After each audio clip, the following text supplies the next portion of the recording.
জ্যোতিষশাস্ত্ৰ অনুসৰি মৰণৰ স্থান নিৰ্ণয়।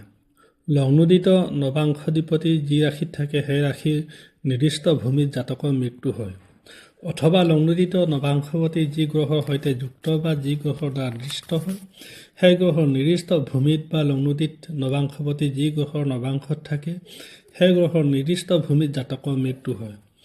বহুত গ্ৰহ মৃত্যুভূমি স্থানৰ নিৰ্দেশকসকলে গ্ৰহবোৰৰ ভিতৰত যি গ্ৰহই বেছি বলৱান সেই গ্ৰহৰ ভূমিকে গ্ৰহণ কৰিব লাগিব। এই বিষয়ে ৰবি আদি গ্ৰহবোৰৰ ছয় স্থান অৰ্থাৎ ভূমি গ্ৰহ পৰিচয় সেইবোৰ বিবেচিত হ'ব। যেনে ৰবিৰ দেৱভূমি, চন্দ্ৰৰ জলভূমি, মংগলৰ অগ্নিভূমি, বুধৰ ক্ৰীড়াভূমি আৰু শয়নভূমি, বৃহস্পতিৰ ধন গৃহ ভূমি, শুক্ৰৰ শয়নভূমি আৰু বিহাৰ গৃহ ভূমি, শনিৰ মলভূমি, ৰাহুৰ গৃহৰ কোণস্থল আৰু কেতুৰ গৃহৰ বাহিৰভাগ। ৰাশিৰ বিচৰণ ভূমি এনেধৰণৰ: মেঘৰ মেঘশালা, পৰ্বতৰ গুহা, পৰ্বত চৌৰস্থান, অগ্নি সন্নিধি স্থান, ৰত্ন বা ধাতুৰ খনি বা জমা লাগি থকা স্থল, বৃক্কৰ বন পৰ্বত, গৰু ঘোঁৰা চৰণীয়া পথাৰ, কৃষকৰ আৱাসভূমি।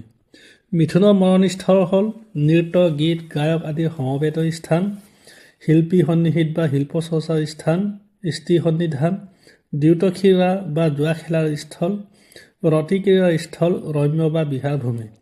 কৰ্কটৰ মৰণভূমি হ'ল ধান্যক্ষেত্ৰ, জলাশয়, নদীৰ পাৰ, বালিময় চৰ অঞ্চল, দেৱস্থান, ৰম্যস্থান, স্ত্ৰী সন্নিধি স্থান আৰু দ্ৰুতক্ৰীড়া ৰতিক্ৰীড়াৰ স্থান আৰু বনভূমি। সিংহৰ মৰণস্থল হ'ল বন, দুৰ্গমস্থল, পৰ্বতৰ গুহা আৰু চিকাৰী বা ব্যাধৰ স্থান। কন্যাৰ তৃণভূমি, স্ত্ৰী সন্নিধান, ৰতিবিহাৰ স্থল আৰু শিল্পস্থান। তুলাৰ বাট পথ, বজাৰ হাট, বজাৰলৈ যোৱা বাট, শস্যক্ষেত্ৰ, বেপাৰীবোৰ থকা ঠাই, ধনী মানুহৰ সান্নিধ্যান, গ্ৰাম্যভূমি আৰু উচ্চভূমি। বৃশ্চিকৰ পৰ্বতৰ গুহা, মাল যুঁজাৰুৰ সন্নিধান, গাঁত উই সাফলৰ ঠাই, পোক পিপৰা সাপ আদি থকা ঠাই, জলাশয়, প্ৰস্থভূমি, বিষময় স্থল। ধনুৰ সমতল ভূমি, বিস্তৃত ভূমি, পক্ষী, অস্ত্ৰধাৰী আৰু যোদ্ধাৰ সন্নিধান, যান বাহন ৰখা ঠাই আৰু যজ্ঞভূমি। মকৰৰ নদী, বন, সৰোবৰ, জলসন্নিধান, নৰ্দমা, বননি আৰু দুৰ্গযুক্ত স্থান। কুম্ভৰ স্ত্ৰী সন্নিধান, মধ্যপ্ৰায়ী জোৱাৰীৰ স্থল, বনভূমি, ব্ৰাহ্মণ ভূমি, তীৰ্থভূমি, নদী, সমুদ্ৰ আৰু জলাশয়। বহুতৰ মতে লগ্নোদিত নৱাংশপতি গ্ৰহ যি ভূমি তাকে মৃত্যুৰ স্থান বা ভূমি বুলি বিবেচনা কৰিব লাগে।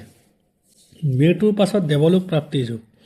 লগ্নৰ পৰা ষষ্ঠ, সপ্তম বা অষ্টম স্থানস্থ গ্ৰহ যি লোক জাতকে মৰণৰ পাছত সেই লোক প্ৰাপ্ত হয়। এই তিনি স্থানৰ এক বা দুই স্থানত বহুত গ্ৰহ থাকিলে গ্ৰহৰ বলৱান গ্ৰহৰ নিৰ্দেশিত লোক প্ৰাপ্তি হ'ব।